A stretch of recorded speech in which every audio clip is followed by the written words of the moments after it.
Hello guys, আসসালামু আলাইকুম। রান্নার সাথে সাথে কিছু গল্প শেয়ার করব। সবাই আমার গল্পগুলো ভালো লাগলে কমেন্ট করবেন, শেয়ার করবেন। বাস্তবতা থেকে একটা জিনিস শিখেছি, চুপচাপ মেনে নিলে সবার কাছে ভালো থাকা চাই। কষ্ট থাকা মানুষগুলো সব সময় বেশি হাসি খুশি থাকে কষ্টগুলো লুকানোর জন্য। আকাশ রং বদলায়, সেই তো মানুষের প্রয়োজনে। মানুষ রং বদলায় নিজের স্বার্থের কারণে। স্বার্থপর মানুষ সব কিছুতেই স্বার্থ খোঁজে। স্বার্থ হাসিল হলে আঘাত করে কেটে পড়ে। কিছু মানুষ স্বার্থ এনে দেওয়ার পর গল্প বলে, আকাশটা কেটে নিয়ে যায়, ঋণ পরিশোধ করা যায়, কিন্তু উপকার কোনোদিন শোধ করা যায় না।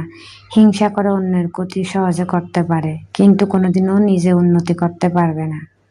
সুখ কখনো জোর করে জীবনে আনা যায় না। যখন আসে সব কিছু নিয়ে আসে, যখন যায় সব কিছু নিয়ে যায়।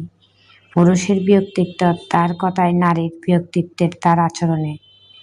বৃষ্টি না আসলে বোঝা যায় না ছাতা কোথায় ছিদ্র আছে, তেমনি খারাপ সময় না আসলে বোঝা যায় না কার মনে কি আছে। শেখার মধ্যে